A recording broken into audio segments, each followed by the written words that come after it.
اس کے علاوہ چونکہ خیبر پختونخوا میں تو آپ کی اپنی حکومت ہے نا، جو آپ نے احتجاج کرنا ہے، ماضی میں ہم نے وہاں پر بھی دیکھا جلسے ہوئے، وہاں پہ احتجاج ہوا، پریکٹیکلی تو وہ سارا اپریٹس آپ کا اپنا ہے، تو وہاں پر کوئی جلسہ کرنا، احتجاج کرنے سے وفاقی حکومت کی صحت پہ کیا فرق پڑے گا؟ دیکھیں ماریہ، میں آپ کو بتاؤں نا، دیکھیں ہمارے یہاں پر اب آپ دیکھیں احتجاج کے لیے یہاں پر یہ آزاد کشمیر میں نکلے. اب یہ کہتے ہیں نا مولانا صاحب کی جو ناراضگی ہے، مولانا صاحب کی ناراضگی کی بنیادی وجہ میں آپ کو بتاؤں، بنیادی وجہ یہ ہے کہ آزاد کشمیر کی جس دن مولانا صاحب نے پارلیمنٹ میں اسپیچ کی تھی، اور ایک ڈاکومنٹ جو تھا وہ جو میں نے بعد میں پبلک بھی کیا، اور وہ میں نے مولانا صاحب کی اجازت سے وہ ڈاکومنٹ لیا تھا، جو وہاں کے ایکشن کمیٹی کے جو تحفظات تھے، جو وہ مطالبات تھے، آپ یقین کریں کہ وہ اگر عام عوام کے سامنے چلے جائیں تو وہ خون کے آنسو رونا شروع ہو جائیں کہ جتنا حکومت نے ان کے ساتھ ظلم اور جبر کیا اور جتنا ان کو تشدد کا نشانہ بنایا. یہاں پر آپ دیکھیں کہ ہم جب بھی پروٹیسٹ کرنے کے لیے نکلتے ہیں، اسی وقت جو ہے وہ ہمارے گھروں پہ پولیس بھیج دی جاتی ہے، ہماری فیملیز کو ہراساں کرنی ہے. یہ اب انتہا کو یہ چیزیں چھو چکی ہیں. انتہا سے زیادہ ظلم جو ہے وہ حکومت کر چکی ہے. حکومت آنیسٹلی اسپیکنگ حکومت کی جو کریڈیبلٹی ہے وہ مکمل ختم ہو چکی ہے. اب حکومت جو ہے وہ صرف اور صرف اپنے متکبرانہ رویہ اور فرونیت کے بلبوتے پہ چل رہی ہے. اور یہ لاوا جو ہے یہ جب بھی پھٹا، یہ ہونی حکومت کی ناکامی ہے، نقصان پاکستان کا ہونا ہے. تو میں تو ایک تجویز دوں گا کہ جتنی جلدی ہو سکتا ہے کہ جو اس وقت کے پاکستان کے حالات ہیں، خدا کا واسطہ ہے آپ فوری طور پر الیکشن کی طرف جائیں، آپ فوری طور پر اس کا کوئی حل نکالیں. اگر اس حکومت کے اوپر آپ رہ گئے تو یہ زیادہ دیر یہ حکومت جو ہے یہ ان کرائسس کو سنبھال نہیں سکے گی. اور پاکستان کی عوام میں جو لاوا ابل رہا ہے اور جو ناراضگی ہے، آپ دیکھیں نا، ایک ڈی آئی جی نے یہاں پر پریس کانفرنس کرنے کی کوشش کی تو کس طرح ری ایکشن پورے پاکستان نے، پنجاب نے اور صحافی برادری نے دیا. تو یہاں پر اتنا اگریسو جو ہے غصہ ہے لوگوں میں، آپ کہہ رہے ہیں وہ لاوا ہے. یہ بیرسٹر کیل صاحب، یہ جو لوگوں کا غم و غصہ ہے کہ آپ اس سے خوفزدہ ہیں، اس لیے آپ ایک جلسے کا این او سی تک نہیں دے سکتے. لاہور میں جلسہ کرنا چاہیں، فیصل آباد میں جلسہ کرنا چاہے، حکومت اپنے سیاسی مخالفین کو، خاص طور پہ Tehreek Insaf let's zero them out, ان کو اجازت نہیں دیتی. ڈر ہے، خوف ہے، بہت سارے لوگ آ جائیں گے جلسے کے اندر، پتہ نہیں آپ کی حکومت کی جڑیں ہل جائیں گی، اس وجہ سے جلسہ نہیں کرنے دیتے آپ. مالی صاحب یہ کہہ لیں کہ بالکل کہ ہم پرامن احتجاج کرتے ہیں، but the track record speaks very differently.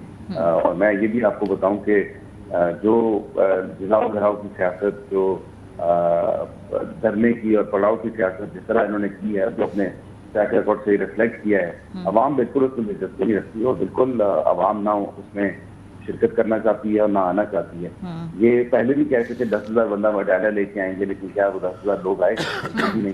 اسی لیے ان سب کی باتوں سے وہ اشارہ ہو چکا اور انہوں نے خود کہہ دیا کہ ہم کھیتی میں کریں گے. کیوں؟ کیونکہ وہاں پہ اسٹیٹ ریسورسز استعمال کر دیے، کیونکہ حکومت وہاں پہ باوجود اس کے کہ سرکاری خرچے سے یہ پنڈال بھی سجانے کی کوشش کرتے ہیں، اسٹیج بھی سجاتے ہیں، سرکاری اہلکاروں کو لا کے جلسے پنڈال میں بھرنا بھی شروع کر دیتے ہیں. لیکن پھر بھی جب آپ کی کیمرہ مین نا لگاتے ہیں، کیمرے کا رخ موڑ کے دکھاتے ہیں اور پھر نظر آتا ہے کہ خالی کرسیاں اور ہے کچھ بھی نہیں، تو بات نہیں ہے. تو ایکسپوز انہیں ہونے دیں، جلسے کا این او سی دیں، یہ آئیں گے لوگ، ان کے پیچھے نئی جلسوں میں آئیں گے، خود ہی ایکسپوز ہوں گے، کیمرہ ان کو بالکل دکھا دے گا کہ ان کے ساتھ سپورٹ نہیں ہے. تو یہ تو بڑا آسان کام ہے، کال آؤٹ دیئر بلف. بالکل ہے، لیکن دیکھیں اسلام آباد میں یا پنڈی میں یا لاہور میں یا دیگر کسی جگہ یہ کرنا چاہتے ہیں. باقی تو حکومت جنگ میں جو ہے وہ پیپلز پارٹی کی ہے اور ظاہری بات ہے کہ وہ ان کو دے سکتی ہیں. جو متعلقہ ایڈمنسٹریشن ہے وہاں پہ ڈی سی کو اگر درخواست دیں، کراچی میں کرنا چاہتے ہیں کمشنر کو دیں درخواست، اسلام آباد دے دیں درخواست. میں نے تو ان کو یہ تو نہیں کہا کہ اجازت نہیں ملے گی، بٹ سیکیورٹی سچویشن کو دیکھتے ہوئے ان کو جو ہے اجازت کا ہاں یا نہ میں جواب ملے گا. اور آپ کو پتہ ہے کہ پہلے بھی ایک بڑی حساس لیے پہ کیس تھا، ہم نے ان سے ریکویسٹ کی، انہوں نے اپنا وہ جو احتجاج تھا، ایک جلسہ تھا، وہ انہوں نے اس ٹائم کال آف کیا تھا. مطلب ریکارڈ کی یہ بات ہے.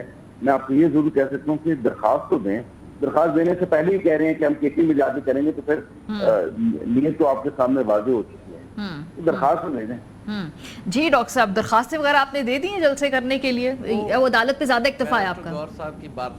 بیرسٹر گور صاحب کی باتوں سے پتہ چل گیا کہ انہوں نے اجازت نہیں دینی. بیرسٹر اکیل صاحب جی بیرسٹر اکیل صاحب میرے چھوٹے بھائی ہیں جی, میں ان کو بڑے اچھے سے جانتا ہوں. یہ بیچارے یہ تو میری طرح آپ کو پتا ہے کہ ٹی وی پہ بیٹھ کر صرف بول بول کے جا سکتے ہیں, ان کے ہاتھ پلے کچھ نہیں ہے. ایسا کرتے ہیں بیرسٹر اکیل صاحب, میں نا آپ کو اسی فلور پہ لکھ کر دیتا ہوں کہ کوئی وائلیشن نہیں ہوگی. تم یار پوائنٹ بھی تمہارا, جگہ بھی تم تعین کرو, جلسہ ہم کریں گے, اس طرح کر لیتے ہیں.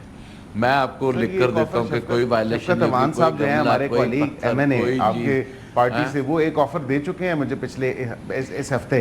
وہ جو آپ کو آفر دے چکے نا, اس کے اوپر میں آتا ہوں. اس کے اوپر میں آتا ہوں. بیرسٹر گوہر کو لے کے آؤں, انہوں نے کہا میں برادر میں اس کے اوپر آتا ہوں. انہوں نے کہا اسد کیسر صاحب آئیں گے. اب مجھے بولنے کا موقع دیں گے. تو کوئی وہاں پہ نہیں, اس طرح انٹرپٹ نہ کریں. اسپیکر کے دفتر سے بھی انٹرپٹ نہ کریں. ٹھیک ہے بیرسٹر صاحب کی بات, اگر انٹرپٹ کرنا ہے تو پھر وہ مزہ نہیں رہتا. جی ڈاکٹر صاحب جی چلے.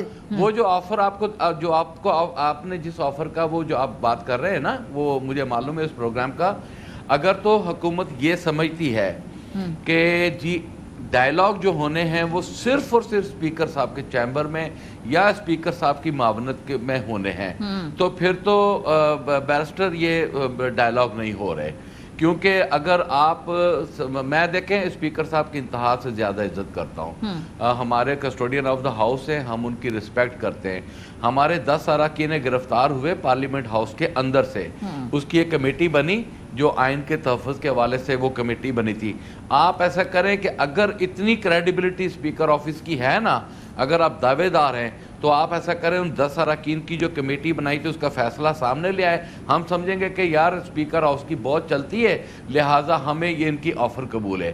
اگر تو آپ کا ایک ہی مطالبہ ہے کہ جی اسپیکر آفس کے بغیر آئے بغیر ہم نے مذاکرات نہیں کرنے, ٹھیک ہے, تو پھر تو یہ سملے مذاکرات نہیں ہو رہے. تو اگر آپ یہ سمجھتے ہیں کہ نہیں یار سیکنڈ آپشن, تو سیکنڈ آپشن برادر آپ ہی کے پارٹی کے ایک منسٹر رانا ثناءاللہ, جس نے کہا تھا کہ جس دن محمود خان اچکزئی بنے تھے اپنا اپوزیشن لیڈر, تو انہوں نے کہا تھا جی وزیر اعظم اپوزیشن کے چیمبر میں جائیں گے. آپ اس کی عزت ہی رکھ لیتے. اگر اس نے اتنی بڑی بات کی تھی تو آپ کی پارٹی اس کی عزت رکھ لیتی. آپ نے اس کی بھی عزت نہ رکھی, اپنا جو ہے وہ موقف جو اس کو بھی رد کر دیا. آپ کہتے ہیں نا کہ پی ٹی آئی میں ڈویژن ہے, پی ٹی آئی میں ڈویژن نہیں ہے. یہ سردار ایاز صادق صاحب کہتے ہیں کہ جی یہ ڈائیلاگ میرے تھرو ہو جائیں, ثناءاللہ سمجھتا ہے میرے تھرو ہو جائیں. آپ کے دیگر اراکین اسمبلی جو ہیں, جو آپ کے لیڈرشپ ہے, وہ سمجھتے ہیں کہ ہماری طرف آپ ڈیوائیڈڈ تو آپ لوگ ہیں, ہم ڈیوائیڈڈ نہیں ہیں. چل ان کا جواب لے لیں. ایک بات دیکھیں نا, اگر رانا ثناءاللہ نے کہا تھا کہ آئیں گے تو آپ لوگ اس کی بات مان لیتے, اس کو عزت دے لیتے. آپ نے اس کی عزت بھی نہیں رہنے دی اور ڈائیلاگ کا ڈیڈ لاک بھی پیدا کر دیا. اگر آپ سمجھتے ہیں کہ اسپیکر ہی چیمبر ہے, تو پھر وہ جو رات کو گھروں میں آ کر اپوزیشن لیڈران سے بات چیت کر رہے ہیں, ہم ان کو منع کر دیتے ہیں کہ بھائی آپ کی کوئی بات سننے کے لیے تیار کوئی نہیں ہے, آپ کی کوئی حیثیت نہیں ہے, آپ کی کوئی اوقات نہیں ہے, آپ یہاں سے اٹھ کر جائیں اور پھر جا کر ہم جانے اسپیکر آفس جانے. ٹھیک ہے جج صاحب, ہمارے بھی ہیں, آپ کا نقطہ آ گیا. اب اس سیگمنٹ کو مجھے سمیٹنا, تو میں بیرسٹر صاحب کو رسپونڈ کرنے کا موقع دوں گی. آپ نے ان کی ڈویژنز کی بات کی, اس سے تو کئی گنا بڑی گمبھیر ڈویژنز آپ کی پارٹی کی گنوا دی ہیں ڈاکٹر صاحب نے. بھائی کہ آپ کو تو پتہ ہی نہیں کہ مذاکرات کرنے کس نے ہیں, اسپیکر آفس سے لیڈ کرنے ہیں, رانا صاحب کر رہے ہیں, یا کہیں اور ہی ہو رہے ہیں مذاکرات. نہیں ماری صاحبہ, میں بڑے واضح طور پہ اپنے بھائی نثار جٹ صاحب کو بتاؤں کہ مذاکرات بالکل اسپیکر آفس میں ہی, پہلے بھی جو مذاکرات کی بیٹھک سجی تھی وہ 3 جب نشستیں ہوئیں تو وہ اسپیکر صاحب نے ہی فیسیلیٹیٹ کی تھی, اور وہ وہیں پہ ہوا تھا, پارلیمنٹ کے اندر ہوا تھا. یہ ڈھونڈتے ہیں نیوٹرل وینیو, پارلیمنٹ سے زیادہ نیوٹرل وینیو کون سا ہے؟ پھر یہ مجھے بتائیں کہ بالکل رانا صاحب نے کہا ہوگا کہ وزیر اعظم جو ہے وہ اپوزیشن لیڈر کے چیمبر میں آئیں گے, تو مجھے یہ بتائیں کہ ابھی اس ساری سچویشن میں مجھے یہ بتائیں کہ کیوں اپوزیشن لیڈر جو ہے وزیر اعظم ہاؤس جانے سے وہ کتراتا ہے یا وہ جانے سے قاصر ہے؟ اس کی کیا وجہ ہے؟ بھائی آفر آپ وہ لوگوں یہ نے کہتے ہیں کی کہ تھی پارلیمنٹ یار۔ میں ملاقات ہو جاتی ہے، اور وزیر اعظم جب پارلیمنٹ انٹر ہوتے ہیں تو پہلے اپوزیشن آئلز میں جاتے ہیں، ان کو ملتے ہیں، لیڈر آف دی اپوزیشن کو ملتے ہیں، سینئر ممبرز جو ہیں اپوزیشن کو ان کو ملتے ہیں، اس کے بعد وہ اپنے ممبرز کو ملتے ہیں، اور پھر مذاکرات کی دعوت انہوں نے فلور آف دا ہاؤس سے پھر انہوں نے دی۔ انہوں نے اس دفعہ بجٹ سیشن میں دوبارہ کہا کہ آئیں، مہربانی کریں، ہم بیٹھ کے معاملات کو جو ہے کوئی بات چیت کا سلسلہ آگے سٹارٹ کریں، اس کو بڑھائیں۔ لیکن وہاں سے پھر بھی مذاکرات سے گھبرا کون رہا ہے، مذاکرات سے ڈر کون رہا ہے، مذاکرات سے راہ فرار کون اختیار کر رہا ہے، وہ صرف اور صرف PTI کی جواب لیڈرشپ دینا ہے۔ کیونکہ اچھک صاحب کے پاس تو مینڈیٹ بھی ہے مذاکرات کے لیے، لیکن باوجود اس کے وہ مذاکرات نہیں کرتے۔ صحیح، جج صاحب مجھے کوئکلی آپ اس کو رسپونڈ کر دیں، پھر میں سیگمنٹ کو سمیٹوں گی۔ جی میں کوئکلی اتنی سی بات ہے، بیرسٹر گور صاحب، رانا ثناءاللہ نے آفر دی تھی، دی ہوگی نہیں، دی تھی، ٹھیک ہے۔ آپ کو ایسا کرتا ہوں کہ آپ چھوڑے پارلیمنٹ کو، دیگر ساری چیزوں کو، اسلام آباد میں نا کسی اچھے سے KFC، میک ڈونلڈ، کہیں ایسی جگہ پر پرائم اسٹور محمود خان صاحب کو بھیج دیتے ہیں، وینیو وہاں پر کر لیں، مینیو کے پیسے میں اور آپ دونوں مل کر دے دیں گے، شاید یہ اللہ تعالیٰ بہتری کر دے پاکستان قوم پہ۔ اگر آپ کو وزیر اعظم کی اتنی انا ہے نا کہ ان کے وزیر کہہ رہے ہیں کہ ہم چیمبر میں آنے کے لیے تیار ہیں، اور وہ اپنی انا کو سامنے لے کر، اور دوسری بات جو انہوں نے جو اپنا بجٹ اسپیچ میں جو انہوں نے آفر کی تھی نا، وہ کی تھی فاٹا پاٹا کے حوالے سے، اور اس وقت بھی آپ لوگوں کو پتا ہونا چاہیے جب آفر دی تھی تو کمیٹی روم میں جا کر وہ معاملہ حل ہوا تھا۔ تو آپ کے پرائم منسٹر نے اگر آفر دی تھی، وہ دی تھی فاٹا اور پاٹا کے حوالے سے، اس کے بعد وہ میٹنگ ہوئی تھی اور وہیں پر اپنا پارلیمنٹ ہاؤس میں ہوئی تھی۔